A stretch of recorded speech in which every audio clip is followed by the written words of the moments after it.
Nah, jadi 5 bab skripsi yang akan kalian buat itu nanti terdiri atas 1, ini ya,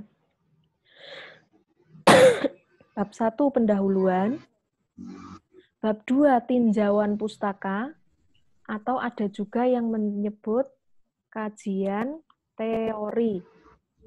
Nah, nanti silahkan kalian menggunakan yang mana disesuaikan dengan buku pedoman skripsi di kampus masing-masing. Bab 3 isinya metode penelitian, bab 4 hasil dan pembahasan, bab 5 simpulan dan saran. Jadi, ada 5 bab ini. Pendahuluan isinya apa saja? Ini harus diingat-ingat, karena hari ini kita akan menyelesaikan bab 1 dan bab 2. Isinya ada latar belakang, rumusan masalah, tujuan penelitian, manfaat penelitian, dan sistematika penulisan. Sistematika penulisan itu khusus untuk penulisan proposal. Yang isinya adalah daftar isi dari proposal kalian. Gitu ya. Jadi bab 1 pendahuluan isinya ada 5 hal ini. Kita bahas satu persatu. Dulu rumusan masalah yang permasalahan penelitian itu kan sudah dibahas ya, sudah dibahas tersendiri yang Bu Betty ngirim file video yang diunggah ke YouTube, itu bisa kalian pelajari terkait dengan bagaimana menyusun rumusan masalah. Nah, kita awali dari latar belakang. Latar belakang itu isinya apa?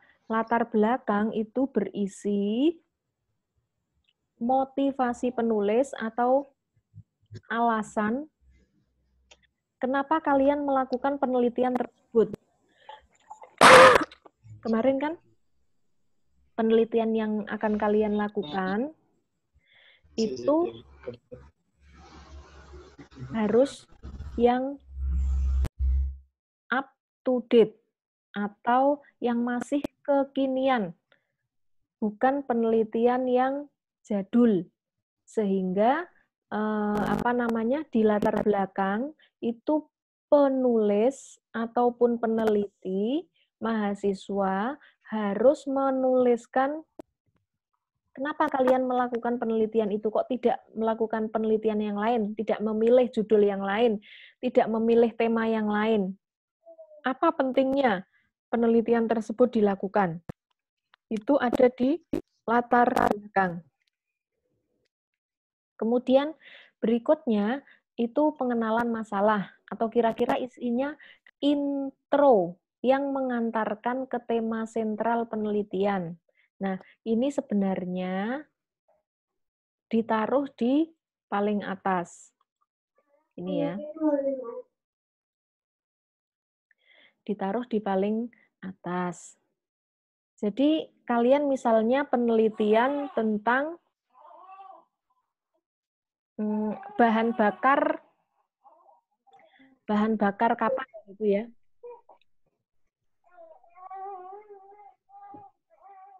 Nah, kalian kalau penelitian bahan bakar kapal itu tidak langsung ujuk-ujuk atau tiba-tiba menyampaikan bahan bakar kapal. Tapi misalnya kalian awali dulu dengan, oh Indonesia itu merupakan negara maritim,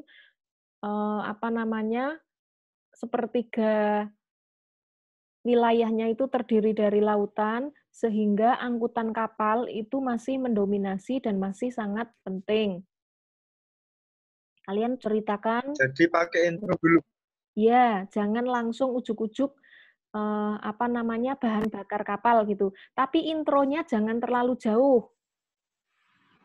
Maksudnya intro yang terlalu jauh itu seperti apa? Misalnya intro terlalu jauh itu misalnya gini. biasanya Indonesia atau pada era globalisasi seperti sekarang ini, itu kan terlalu jauh. Kalian langsung kalau misalnya bahan bakar kapal ya langsung ke terkait dengan pentingnya transportasi kapal gitu. Itu ya. Jadi jangan yang kaitannya itu jauh. Clear ya? Jadi membuat latar belakang yang baik itu di awal paragraf mengenalkan terhadap masalah dulu atau intro dulu. Intro dulu. Jangan langsung ujuk-ujuk bahan bakar kapal dan seterusnya gitu. Tidak. Jadilah daripada jalan. Gitu ya. Nah, berikutnya fenomena gap atau perbedaan harapan dengan kenyataan atau perbedaan teori dengan praktek di lapangan. Nanti kita akan kasih contoh supaya kalian paham yang dimaksud fenomena gap itu apa. Gitu. Berikutnya riset gap atau perbedaan hasil penelitian terdahulu. Nah, jadi kira-kira latar belakang itu minimal mencakup 4 hal ini. Kita langsung ke contoh.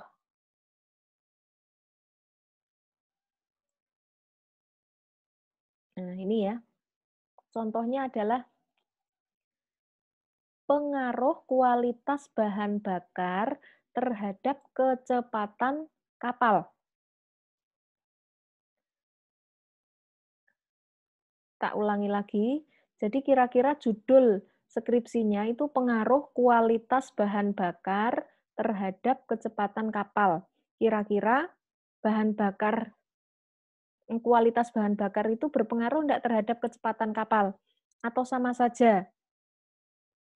Sehingga latar belakangnya itu kalian sampaikan, oh ternyata selama ini terjadi ketidakefisienan bahan bakar. Padahal bahan bakar itu harganya mahal. Dan kalau harganya mahal, padahal itu kan menentukan biaya atau ongkos. Sehingga nanti tarif untuk pengangkutan itu akan menjadi mahal ketika terjadi ketidakefisienan bahan bakar. Kan gitu. Kalian mesti akan menyampaikan seperti itu di latar belakang. Kemudian bisa juga kalian menyampaikan lebih bagus lagi kalau ada datanya. Terus data itu kalian dapat dari mana?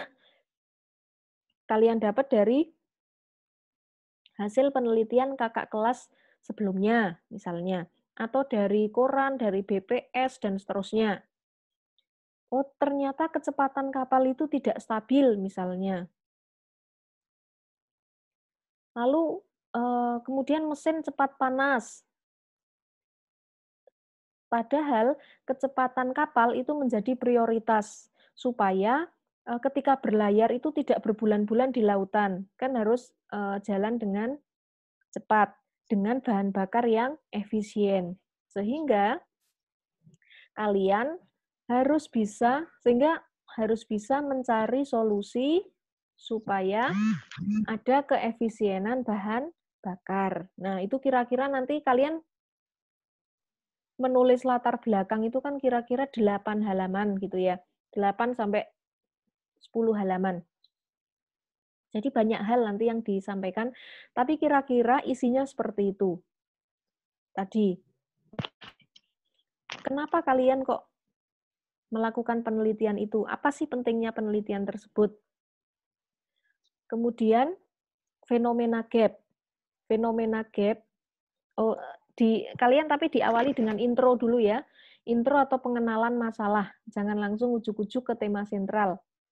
Kemudian yang kedua, itu kalian sampaikan pentingnya atau motivasi kenapa kok kalian masih melakukan penelitian itu.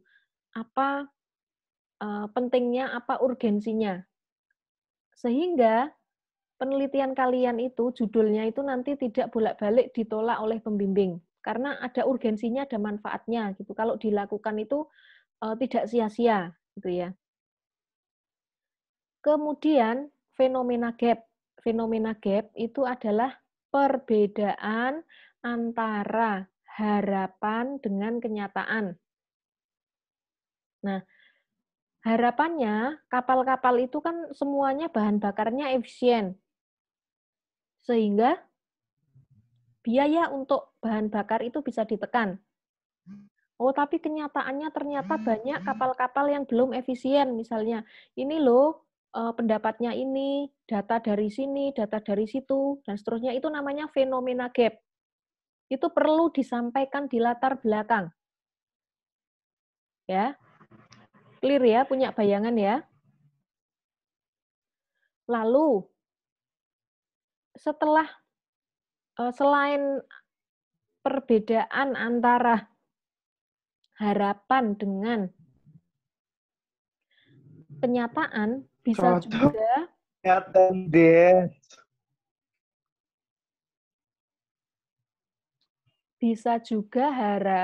perbedaan antara teori dengan praktek. Oh, harusnya teorinya itu kalau bahan bakarnya berkualitas itu nanti akan efisien. Tapi kenyataannya kok tidak ya. Berarti ada perbedaan antara teori dengan prakteknya. Itu juga disebut fenomena gap. Nanti silahkan yang kalian dapatkan datanya itu yang mana, yang relevan, yang kalian perlu tuliskan itu yang mana. Yang paling sering fenomena gap itu adalah perbedaan antara harapan dengan kenyataan. Jadi antara teori dengan praktek di lapangan gitu ya. Harusnya kapal-kapal itu menggunakan bahan bakar dengan efisien, sehingga biaya bahan bakar bisa ditekan, namun kenyataannya tidak. Itu. Udah, jadi latar belakang itu ya kira-kira 8-10-an halaman. Kira-kira, meskipun tidak ada batasan pasti, itu hanya perkiraan kelaziman saja. Boleh kurang dari itu, boleh lebih dari itu. Gitu ya. Oke, bab 1 tadi yang pertama latar belakang, sudah clear. Berikutnya adalah rumusan masalah. Nah, ini rumusan masalahnya adalah, ingat rumusan masalah itu selalu berupa kalimat tanya. Ya. Bagaimanakah kualitas bahan bakar pada kapal tanker Pertamina? Misalnya karena kalian penelitiannya itu misalnya di kapal tanker Pertamina, boleh juga di kapal yang lain. Lalu yang kedua, bagaimanakah kecepatan mesin pada kapal tanker Pertamina? Lalu yang ketiga, kalian ingin melihat apakah kualitas bahan bakar itu berpengaruh secara signifikan terhadap kecepatan mesin. Gitu. Nah, kalau yang seperti ini, kalau yang bagaimana kualitas bahan bakar, kalian kan nanti tinggal kapal-kapal tanker di Pertamina misalnya ada 5 jenis. Oh, yang jenis ini itu bahan bakarnya ini. Kemudian yang jenis B, bahan bakarnya lain lagi, dan seterusnya. Kalian data. Kemudian yang nomor 2, itu kalian merekam atau mencari data terkait dengan kecepatan mesin. Oh, rata-rata kecepatan untuk kapal tanker jenis A berapa kilometer per jam ya, yang jenis B berapa ya, dan seterusnya. Datanya kalian kumpulkan. Kalau nomor 3, itu kalian ingin tahu, oh kira-kira kualitas bahan bakar yang dipakai di sini, yang nomor 1 ini berpengaruh enggak ya terhadap kecepatan mesin? Signifikan enggak ya pengaruhnya? Itu kalian perlu melakukan uji statistik. Namanya regresi.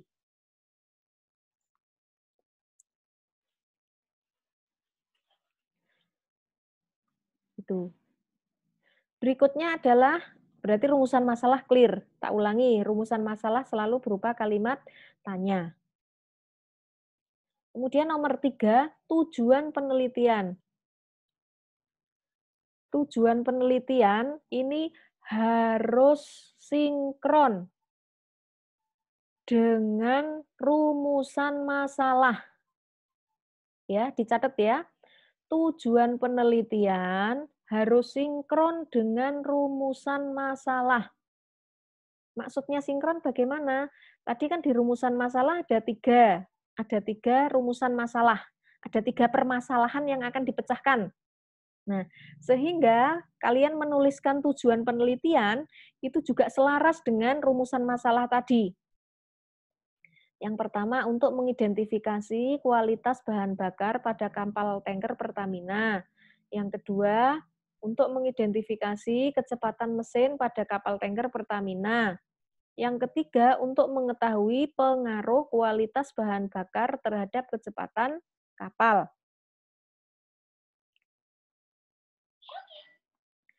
Itu tujuan penelitian. Tujuan penelitian berupa kalimat berupa pernyataan gitu ya, atau bukan kalimat tanya, pernyataan.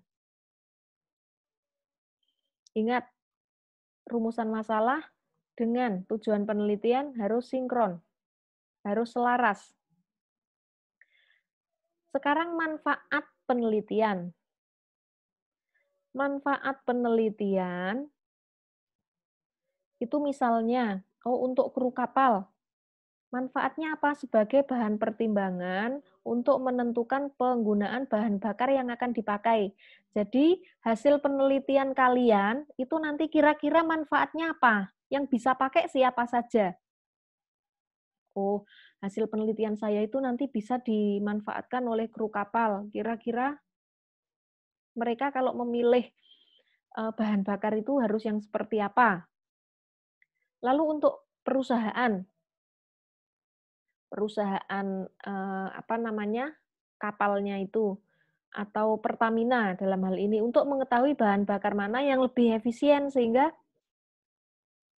untuk menentukan bahan bakar mana yang harus dipakai. Untuk produsen kapal, untuk pertimbangan dalam memproduksi kapal dan spare part-nya. Karena kan mungkin beda jenis bahan bakar, nanti spare part-nya akan beda. Oh, misalnya kalau menggunakan apa namanya, solar itu lebih efisien, atau kalau menggunakan bensin yang lebih efisien dan seterusnya, gitu ya. Untuk akademisi, akademisi itu ya seperti kalian yang melakukan penelitian untuk mahasiswa gitu ya. Bahan pembelajaran dan sumber referensi. Kira-kira itu manfaatnya. Bab 1 selesai. Sampai di sini ada yang ditanyakan? Mohon izin bertanya, Bu. Saya tak catat dulu. Ambil pulpen.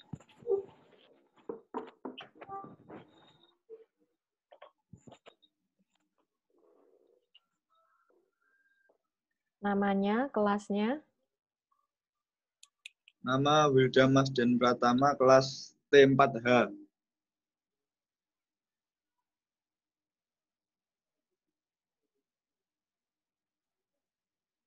Pertanyaannya.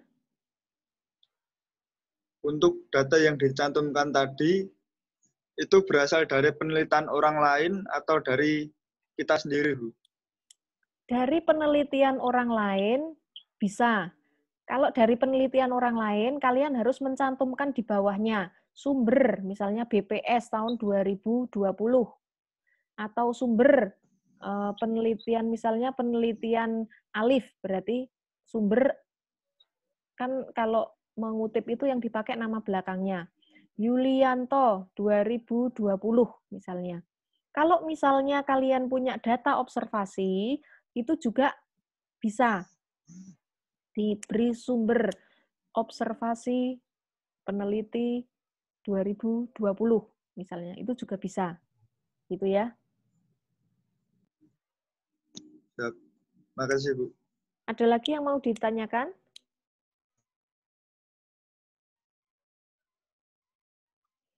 Kalau tidak, kita lanjutkan.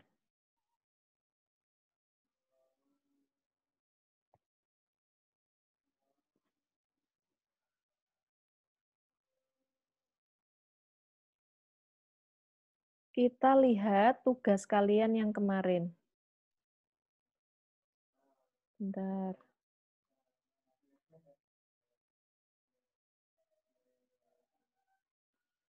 Kok partisipannya sedikit ya? Nah, ini tak absen ya.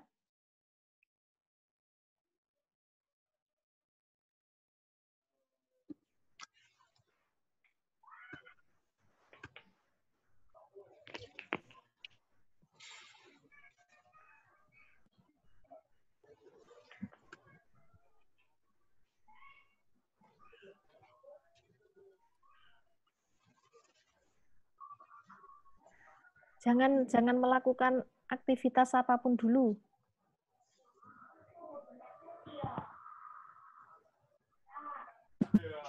Aktivitas gimana, Bu? Maksudnya jangan di-mute, jangan di-unmute. Diem dulu. Lagi absen. Siap. Siap. Oke.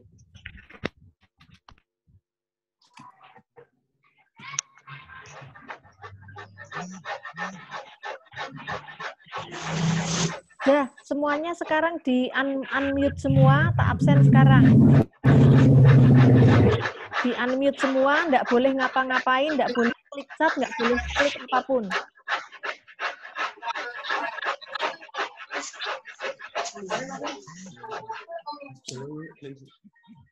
Ini gorok sopo iku? Ayo, tidak boleh bicara, unmute semuanya. Ada yang satu akun dipakai berdua? Enggak ada. Oke, berarti enggak. Udah, sekarang diam, no activity apapun.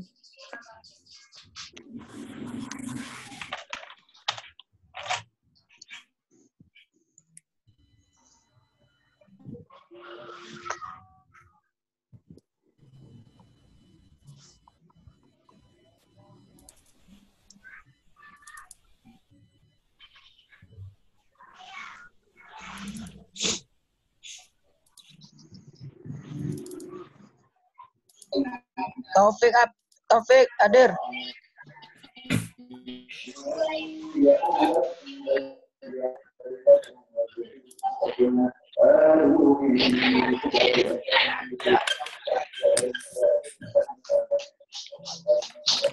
Taufik, hadir. Udah dilihat.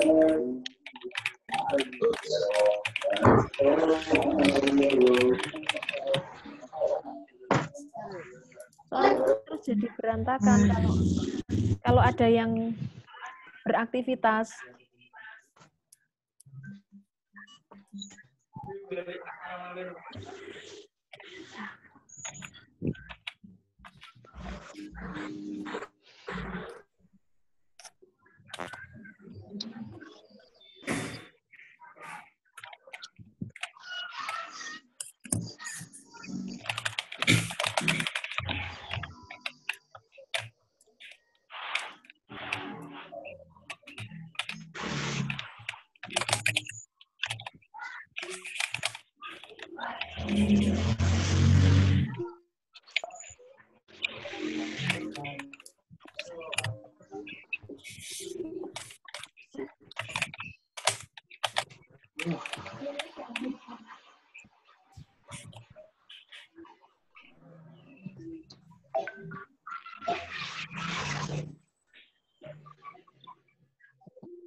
Oke, kita lanjutkan.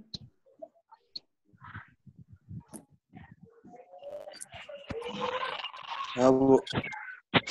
Kita lanjutkan. Ini sudah saya record. Nanti hasil recordnya akan saya share di YouTube supaya kalian bisa belajar. Nah, sekarang kita buka hasil tugas kalian kemarin.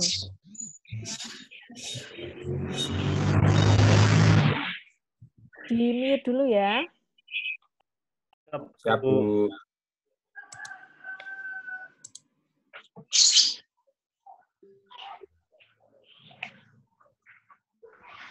Nah, ini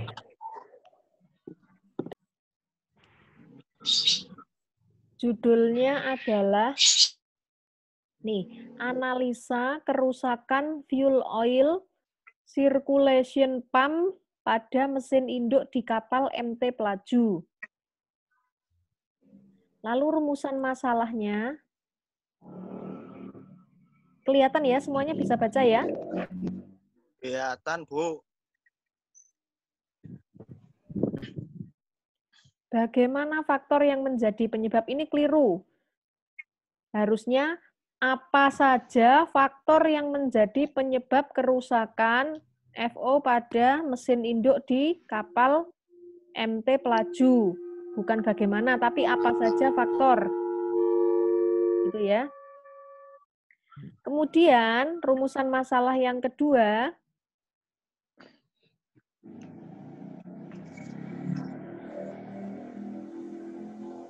Bentar, tak jadikan satu.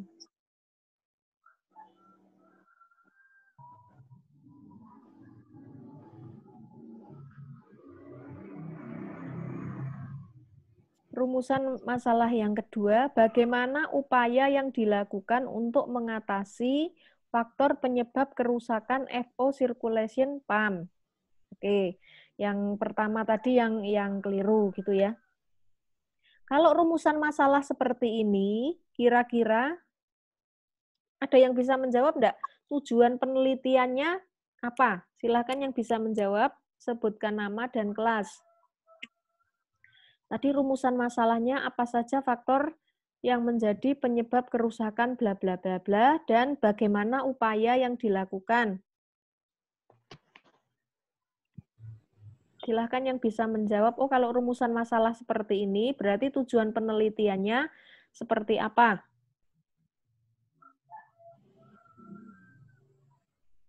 Izin, Bu.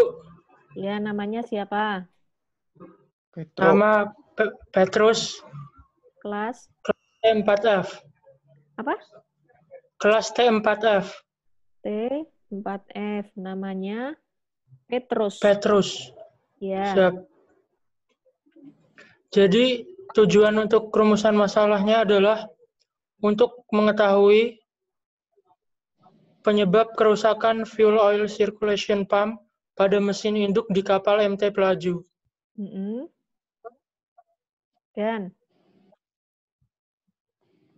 Dan untuk rumusan masalah yang kedua tujuannya adalah untuk mengatasi faktor penyebab kerusakan fuel oil circulation pump. Jadi yang kedua itu untuk mengetahui upaya yang dapat dilakukan atau untuk mengidentifikasi upaya pencegahan gitu ya, upaya pencegahan untuk mengatasi penyebab kerusakan FO circulation pump. Jadi semuanya udah bisa ya. Kalau rumusan masalah seperti ini berarti tujuannya harus seperti apa gitu sudah paham ya? Siap. Kemudian rumusan masalah itu dituliskan berdasarkan tingkatannya. Kan yang nomor 2 itu lebih sulit. Nah, berarti yang ringan-ringan dulu, baru nanti yang lebih kompleks. Gitu. Ya, urutannya jangan yang nomor 1 yang langsung kompleks itu, jangan. Tapi yang nomor 1 yang lebih sederhana, baru nomor 2 yang lebih kompleks.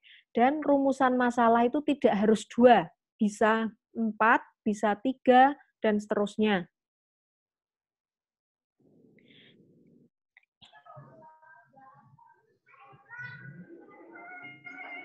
Kita cek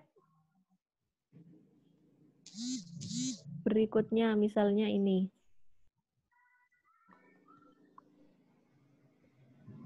Operasional penanganan arus bongkar muat pada peti kemas ekspor di PTX Surabaya.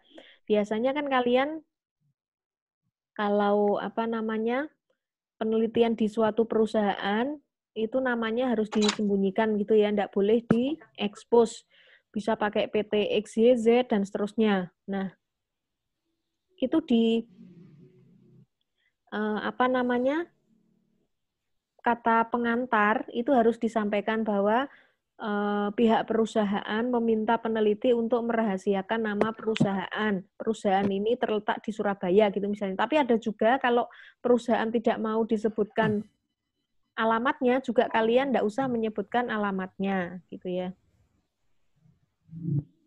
Rumusan masalahnya bagaimana prosedur dan proses dalam menangani arus bongkar muat pada peti kemas ekspor yang telah ditetapkan. Yang nomor 2, dokumen dan peralatan apa saja yang digunakan. Ini lebih mudah ya. Jadi sebenarnya kalau lihat judul-judul skripsi ini seperti tugas akhir. Seperti laporan PKL gitu ya. Tidak kompleks, relatif sederhana gitu ya. Ini misalnya yang nomor 1, ini kan bagaimana prosedur dalam proses, bagaimana prosedur dan proses.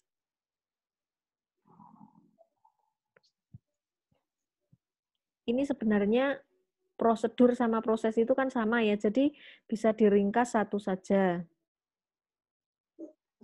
Kemudian biasanya kalau seperti ini nanti flowchart-nya, flowchart itu yang gambar kotak-kotak itu tuh mesti harus disampaikan juga untuk mengetahui prosedurnya itu seperti apa. Harusnya itu kalau mau lebih bagus lagi, itu kalian di rumusan masalah tanya lagi misalnya, apakah SOP-nya atau prosedur operasional bakunya, SOP itu kan sama dengan POB, prosedur operasional bakunya sudah sudah dilaksanakan atau sudah dipenuhi atau belum. Kalian juga bisa seperti itu. Berarti kalian kan melihat, oh SOP-nya yang dimiliki perusahaan seperti ini, oh di lapangan ternyata pelaksanaannya seperti itu. Oh ada perbedaan atau tidak. Nah kan gitu, bisa juga. Maksudnya biar lebih kompleks lagi. Sehingga nanti kalau kalian bertanya seperti itu atau di rumusan masalah juga ingin memecahkan tadi rumusan masalah yang ketiga, itu kan kalian bisa memberikan saran kepada perusahaan, oh ternyata terjadi penyelewengan dari SOP. Artinya di lapangan itu pekerja tidak melaksanakan sesuai dengan SOP, sehingga akibatnya bisa begini, begini, dan seterusnya. Bisa juga dikembangkan seperti itu supaya lebih kompleks. Gitu ya. Clear ya? Sekarang berarti bab 1 selesai. Ya. Bu Betty ulangi. Bahwa bab 1 itu isinya latar belakang, rumusan masalah, tujuan penelitian, manfaat penelitian. Itu yang penting. Kalau yang tadi yang terakhir yang isinya semacam daftar pustaka itu kadang dipakai, kadang enggak. Nanti tergantung buku panduan penyusunan skripsi di kalian gitu ya. Sekarang kita masuk ke bab 2, yaitu landasan teori atau kajian pustaka.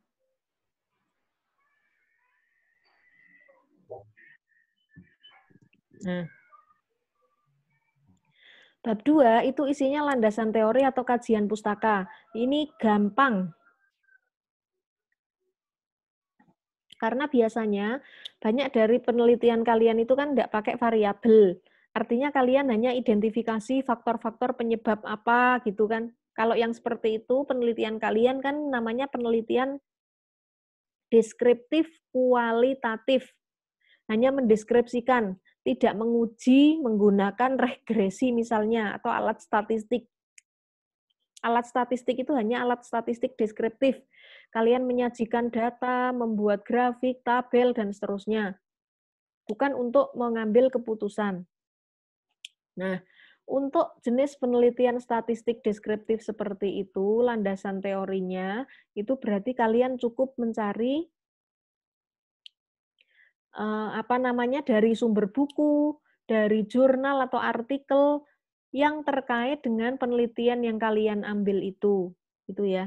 Misalnya, oh kalau menurut buku itu, nah ini, menurut buku, bentar.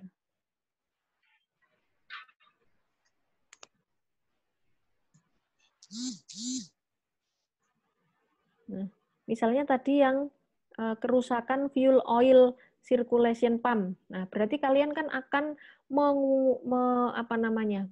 menuliskan di situ terkait dengan circulation pump. Fuel oil circulation pump itu banyak sekali. Oh, dari buku ini circulation pump itu cara kerjanya seperti ini, oh dia bisa rusak karena hal-hal ini, dan seterusnya, oh cara gambarnya seperti ini, dan seterusnya. Itu disampaikan di bab 2, ya, di tinjauan pustaka. Jadi, gampang kalau membuat bab 2. Tak kasih trik supaya skripsi kalian cepat selesai. Jadi dalam menyusun skripsi itu caranya pertama kalian bikin rumah-rumahannya dulu. Rumah-rumahan itu adalah daftar isi, oh ini tempat untuk bab 1, ini bab 2, bab 3, dan seterusnya. Nah, kadang-kadang kalau menyusun bab 1 itu kan memang tidak mudah. Lebih mudah menyusun bab 2. Sehingga ketika kalian menyusun bab 1, ke perpustakaan misalnya nemu bahan untuk bab 2, ya langsung dituliskan, jangan nunggu bab 1 selesai, jangan nunggu bab 1 di ACC gitu. Yang penting judul atau temanya sudah di ACC dulu, karena pasti bab 2 itu tidak akan berubah. Nah, gitu ya. Jadi jalannya seperti itu sehingga skripsi kalian cepat selesai. Gitu. Itu bab 2. Nah, sekarang tugas kalian.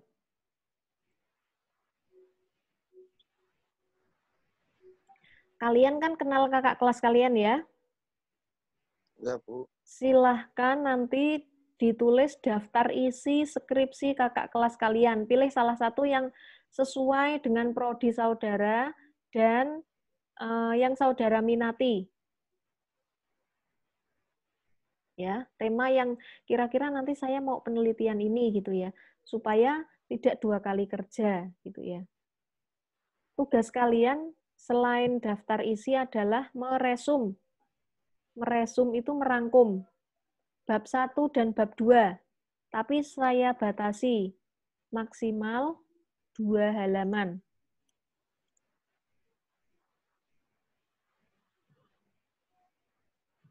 Yang nomor 3 enggak usah. Jadi tugasnya adalah nomor 1 dan nomor 2 saja. Pilih kakak kelas yang kira-kira itu rajin gitu ya, jangan yang apa namanya, enggak terlalu bagus ya, pilih yang bagus supaya kalian punya bayangan, oh nanti saya harus menyusun seperti ini gitu ya. Clear tugasnya? Clear, Bu. Dikumpulkan maksimal hari Selasa. Dan minggu depan kita masih kuliah 1 kali lagi. Soalnya kita kan baru bahas bab 1, bab 2. Padahal tadi ada berapa bab skripsi?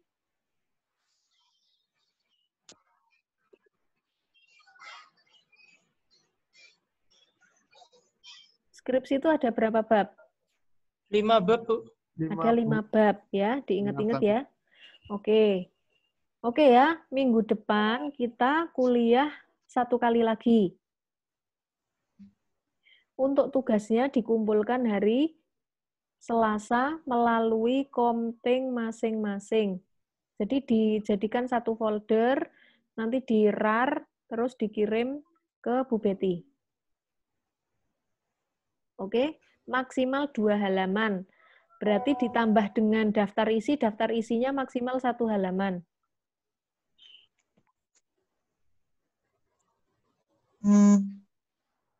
Berarti cuma 3 halaman. Ada yang ditanyakan? Izin, Bu. Ya.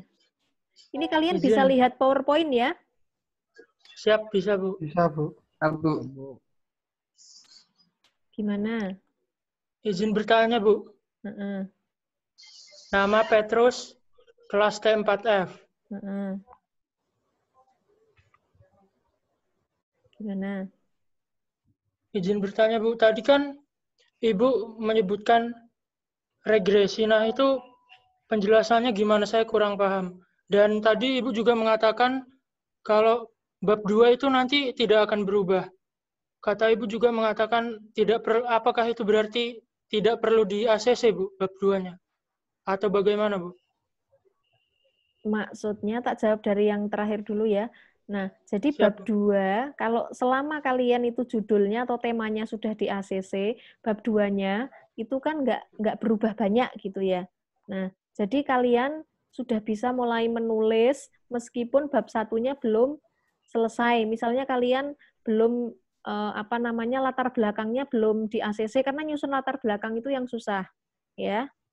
Nyusun latar belakang itu yang susah. Nah, kalian bisa sambil menuliskan bab 2 dulu. Karena biasanya kan sambil kalian baca-baca, cari-cari, oh ini penting untuk saya masukkan ke bab 2. Kan sumber-sumber yang berasal dari buku, dari jurnal itu masuknya di bab 2. Di skripsi kalian. Kan gitu. Daripada kalian baca, enggak ditulis kan nanti malah hilang, kalian malah lupa.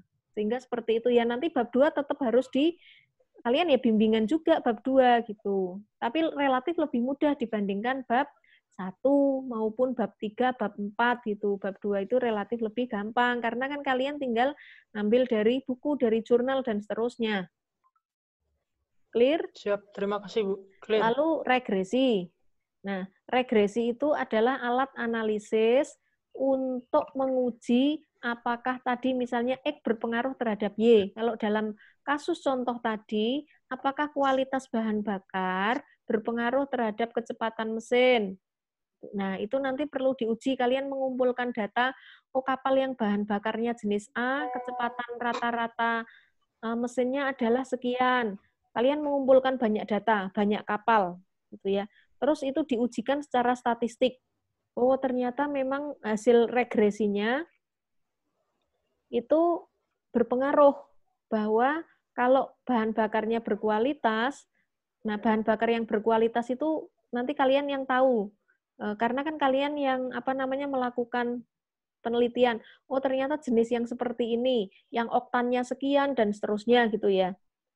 Oh, ternyata sangat berpengaruh terhadap kecepatan mesin misalnya gitu.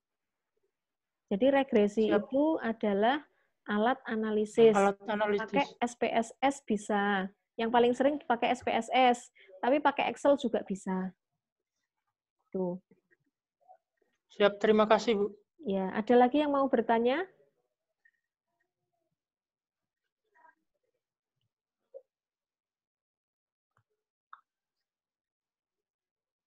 Kalau tidak, kita akhiri. Ini kok tinggal 36 ya pesertanya ya?